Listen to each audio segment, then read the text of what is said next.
주님의 부활과 관련하여서 그 주변에 놓여 있는 사람을 중심으로 모든 것을 서술하지 아니하고 그 주님의 부활과 관련되어서 무덤에서 발생되었던 일반적인 그 주변적인 사물적인 이러한 것들에 대해서도 요한은 꼼꼼하게 다른 복음서에 비해서 아주 정확하게 기록을 하고 있습니다. 오늘 말씀해 보면 이 두 제자 막달라 마리아가 무덤에 와서 돌이 무덤에서 옮겨진 것을 보고 시몬 베드로와 예수께서 사랑하시던 그 다른 제자에게 달려가서 사람들이 주님을 무덤에서 가져다가 어디 두었는지 우리가 알지 못하겠다고 하니까 베드로와 그 다른 제자가 나가서 무덤으로 갔다.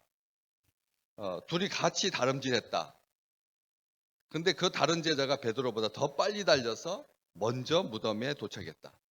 그리고 고개를 숙여서 구부려서 세마포 놓인 것을 보았으나 들어가지는 아니하였다. 그랬더니 시몬 베드로가 따라와서 무덤에 먼저 들어가게 되고 봤더니 세마포가 놓여 있었고 머리를 쌌던 수건은 그 세마포와 분리되어 있어 다른 곳에 쌌던 대로 놓여 있었다. 이렇게 기록하고 있습니다. 그리고 그때야 무덤에 먼저 갔던 그 다른 제자도 들어가 보고 믿었다. 이 시몬 베드로와 예수님께서 사랑하시던 그 다른 제자, 그리고 베드로와 그 다른 제자, 둘이 같이, 사절은 그렇게 시작하고 있죠. 둘이 같이, 이 따로 또 같이, 둘이 같이라고 하는 이 단어가 상징하는, 의미하는 바가 굉장히 큽니다. 특별히 신앙생활함에 있어서, 교회됨에 있어서 우리의 모습을 잘 보여주고 있는 것이죠. 우리의 삶의 경계를 허물고 마치 온전한 가족인 것처럼 그렇게 매일매일 하나처럼 그렇게 살 수는 없습니다. 그렇죠. 왜냐하면 다 각자 자기 가정을 가지고 있고 자기 삶을 살기 때문에 그런 어떤 경계를 허무는 아주 혼연일체가 되어서 하나처럼 움직이는 이것에 대해서 우리는 막연한 그림을 가지고 있지 구체적이지 못하지요. 여기서 우리는 이 베드로와 다른 제자, 우리가 생각하고 있는 예수님께서 어머니를 부탁한, 그리고 사랑했던, 그리고 이 복음서를 기록한 그 제자, 이게 동일 인물이냐? 여전히 논란이 있죠. 요한이 기록하고 있는 이 다른 제자가 우리를 향해서 열려 있다. 바로 나다라고 하는, 나를 거기다 집어 넣을 수 있도록 실명으로 하지 아니하고 이렇게 다른 제자라고 표현하고 있다는 거죠. 의도적으로, 일부러. 그래서 내가 바로 여기 있는 것처럼 베드로와 함께. 이런 배려는 우리로 하여금 굉장히 감동하게 합니다. 우리가 내가 바로 그 자리에 있는, 그래서 열려 있는. 왜냐하면 그럴 가능성을 충분히 이렇게 두면서 기록되어 있기 때문에 그렇습니다. 야고보와 요한은 불의 아들이라고 별명을 가질 만큼 성격이 급하고 화끈했거든요. 그런데 여기 이런 다른 제자라고 하는 이름으로 기록되어 있는 모습을 보면 굉장히 질서정연하고 그리고 논리적이고 그리고 조심스럽고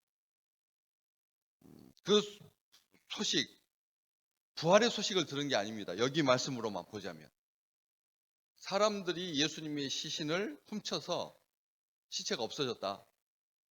그 말을 들었으니까 다급하게 성급하게 이렇게 기록되어 있지 않다는 것이죠. 그냥 둘이 같이 다름질하고 그 다른 제자가 베드로보다 더 빨리 달려갔다. 그래서 먼저 무덤에 도착했지만 조심스럽게 먼저 들어가지 아니하고 베드로가 와서 들어갈 수 있도록 자기는 구부려서 세마포 놓인 것을 보고 시몬 베드로는 따라와서 먼저 들어가게 돼요. 또 앞서거니 뒤서거니 조금의 차이는 있지만 지난주일 말씀 같이 보셨던 것처럼 한 오매씩 거두어라. 2.2리터씩 각 가정에 각 사람의 숫자대로 4인 가족이면 4인분으로 5인 가족이면 5인분으로 그렇게 거두라. 그러나 마지막에 많이 거둔 자도 있었고 적게 거둔 자도 있었지만 균등하게 하나님께서 하셨다. 그래서 많이 거둔다고 해서 남음이 없고 적게 거둔다고 해서 부족함 없어. 성도는, 교회는 그래야 된다는 것이죠. 대기업 총수가 교회를 이끌어가는 게 아니라 가난하고 못 사는 사람들이 그렇게 이끌어가는 게 아니라, 이건 우리로 하여금 많이 거둔 자도 남음이 없고 적게 거둔 자도 부족함이 없는 것처럼 마음을 같이 할 수 있는, 참 중요한 것입니다. 서로 배려하고 서로 존중하는 것. 물질적으로 풍성하다고 해서, 학업적으로 길다고 하여서 차별하거나 하지 아니야. 서로의 짐을 나눠지는 교회의 온전한 모습을 잘 보여주고 있는 것이죠. 그래서 따로입니다. 두 제자, 10절, 다름질한테 더 빨리 먼저 들어가고 들어가지 않고, 또 보았으나 보니 보고, 그리고 믿었다. 그러면서 이 사건의 한 가운데를 연결시켜주는 중요한 예수님과 관련된 게 기록되어 있죠. 세마포와 얼굴을 싸는 수건. 세마포는 뭐 이렇게 우리가 생각하는 그런 수의 개념이 아닙니다. 이스라엘에 사용하는 이 장례와 관련돼서 세마포는 미라를 보시는 것처럼 긴 형태로 되어 있죠. 그래서 그것을 싸는 거예요. 폭이 사람 정도 더 넓을 수도 있고, 이런 걸로 해서 긴 천으로 되어 있어서 신신을 이렇게 감쌀 수 있는 것이 세마포이고, 그리고 얼굴은 따로 분리해서, 그래서 수건으로 싸는. 그래서 예수님과 관련돼서 이 지상에 남겨진 수건이 두 개가 있다. 골고다의 십자가를 지고 갈 때 베로니카라고 하는 여인이 쓰러진 예수님의 얼굴을 땀을 닦아줬다. 흐르는 피를 닦아줬던 베로니카의 수건과, 오늘 장례식을 치를 때 예수님의 얼굴을 쌌던 수건. 그래서 이 두 가지가 전설로 그렇게 카톨릭은 그렇게 말하고 있는데, 이 두 가지가 다 15세기 이후에 보물로 지정되어서 그것을 보관하는 성당이 있습니다. 세마포는 이탈리아의 튜린이라고 하는 곳에, 그리고 예수님의 얼굴을 쌌던 수건은 스페인의 오비에도에 위치하고 있죠. 두 개가 지금도 많은 사람들이, 아무리 과학적으로 이게 그때 것 아니다 해도 사람들 그것을 믿는 거예요. 불이 나가지고 다 타서 싹 없어지게 됐거든요. 튜린의 성이 같은 경우에는. 그런데도 소방관들이 목숨을 걸고 예수님의 세마포라고 여겨지는 그 세마포를 구했거든요. 그래가지고 그 주변 막 타서 군데군데 누더기 같이 되었던, 그래서 그걸 다시 새 천으로 보강했던 그런 역사를 가지고 있는 이 세마포와 수건. 그런데 한 가지 놀라운 사실은 여기 계속해서 사용하고 있죠. 요한이 사용하고 있는 단어가 놓여 있다. 세마포가 놓인 것을 5절 말씀에, 그리고 또 6절 말씀에 시몬 베드로가 따라와서 무덤에 들어가 보니 세마포가 놓였고, 또 7절에 또 머리를 쌌던 수건은 세마포와 함께 놓이지 않고 딴 곳에 쌌던 대로 놓여 있더라. 놓였다라고 하는 말을 4번 쓰고 있습니다.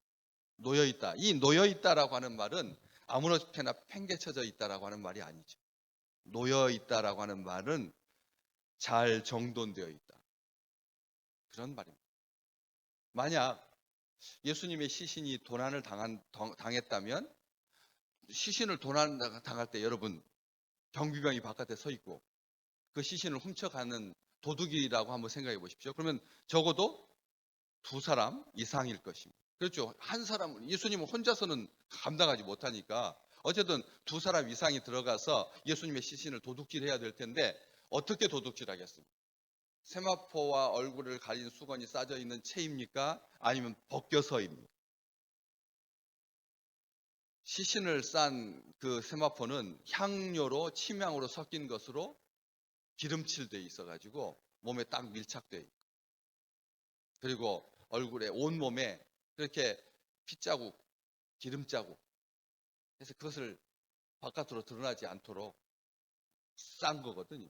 그렇기 때문에 당연히 만약 도둑질 한다면 그채 옮기지. 그것을 벗겨가지고 맨살을 그것을 일부러 벗길 일도 없을 뿐만 아니라 운반할 때 그렇게 묶여있는 수위채 이렇게 들어야지 이 운반이 용이하지. 맨살로 그렇게 아무리 담력이 큰 도둑도, 그리고 상식적이라면 그것을 그렇게 벗긴 채 알몸만 가지고 가지 않는다는 거예요. 다시 말하면 이 세마포와 수건은 예수님께서 도난당하지 않으셨다라고 하는 증거가 되는 거예요. 이 떨어져 있고 도둑질을 한 다음에 뒤에 가서 어떤 이 세상의 집이, 어떤 개인이 질서 있게 정돈되어 있는 것을 본 적이 있으십니까? 이 세상에 도난당했다면 어떤 것이라도, 어떤 물건이라도 산만하게 흩어져 있고 어지럽게 흩어져 있고 무질서하고 밟히고 하지 따로 놓여 있지 않다는 것이죠. 요한은 4번이나 강조해서 세마포와 수건이 놓여 있었다. 얼굴을 쌌던 수건은 몸을 쌌던 거하고 위치가 사람이 그렇게 돼 있잖아요. 목이 꺾여가지고 몸속에 들어가 있지 않는 한 하나로 묶지는 못하니까 이것은 따로따로 구별되어 있어서 얼굴과 몸을 구별하는 수건과 세마포, 질서를 가지고 예수님께서 어떻게 나오셨을까? 그리고 예수님께서는 부활하신 다음에 어디 가서 옷을 사셨을까? 많은 생각을 해봅니다. 예수님께서 딱 그렇게 몸만 번데기가 꼬치에서 나오듯이 싹 빠져나와가지고 그게 그대로 있었던 건가? 아니면 주님께서 부활하셔가지고 무슨 생각으로 자기 얼굴을 쌌던 것을 다시 이렇게 잘 정돈해 놓고, 그리고 세마포도 이게 정돈해 놓으셨을까? 주님께서 하신 일인가? 여러 가지 생각을 하게 하는 그런 부분인데, 이 생명, 부활은 무질서하지 않다는 것입니다. 여기서 저기서 막 사람들이 막 부활하면서 막 어수선하고, 이 부활과 관련하여서 그런 것은 하나도 그림이 그려지지 않는다는 거죠. 하나님의 생명, 하나님의 질서, 하나님의 조화. 우리 하나님은 질서의 하나님이시고 우리 주님께서는 부활하셨을 때 그렇게 경황 없이 그렇게 부활하신 것이 아니라는 거예요. 우리의 부활을 성경은 어떻게 기록하고 있습니까? 천사장의 나팔 소리와 주님께서 부르시는 그 부르심과 질서 정연하게 하나님께서 우리를 다시 살리실 것이다라고 하는 것이죠. 나사로는 부활했을 때 어떻게 부활했나요? 세마포를 몸에 동인 채, 얼굴을 수건으로 가린 채 굴 밖으로 나왔습니다. 그래서 다른 사람이 수건을 벗기고 세마포를 벗기고 새 옷을 입혀줘야 했습니다. 다시 말하면 다른 사람의 도움이 필요했다는 것이죠. 그리고 인생을 살다가 다시 죽었습니다. 근데 우리 주님은 어떠십니까? 우리는 그 살아난 사람들이 여전히 다시 죽음의 위험 앞에 그 위험 속에서 살아야 했겠지만, 우리 주님은 이제는 영원히 죽음의 위험을 받지 아니하는 온전한 모습으로 부활하셨다라고 하는 증거가 세마포와 수건인 것이죠. 우리 주님 흰 옷을 입고 새 옷을 입고 의의 옷을 입으셨던 것처럼 우리는 다시 그날을 꿈꿉니다. 오늘도 하나님의 질서가 살아서 세워지는 귀한 날 되시기를 주의 이름으로 축복합니다. 오늘 우리가 사는 이 날이 거듭난 날입니다. 오늘 이 날이 우리가 부활을 연습하는 날인 것이죠. 그렇기 때문에 빛과 어둠이 하나로 같이 있을 수 없는 것처럼, 생명과 죽음이 하나로 같이 있을 수 없는 것처럼, 세마포는 세마포고 수건은 수건이고 예수님은 예수님인 거죠. 옛 흔적이 우리를 따라잡지 아니하고, 옛 흔적이, 옛 질서가 우리를 묶지 아니하고, 세마포로 묶여가지고 이렇게 이 강시 좀비 걷듯이 그렇게 통통 뛰어서 가는 것이 아니라, 우리 주님께서 온전하게 똑같이 살아계셨을 때 그렇게 움직이셨던 것처럼 그렇게 움직이시면서 보여주셨던 것이죠. 우리의 삶은 하나님의 의가 나타나는 삶이 될 줄로 믿습니다. 하나님의 의가 나타나고 하나님의 생명의 역사가 증거되고, 그래서 그 하나님의 살아계심이, 하나님께서 우리를 기뻐하심이 선포되는, 어둠을 이기는, 빛과 생명으로 영생의 기쁨이 넘치는 귀한 날 되시기를 주의 이름으로 축복합니다.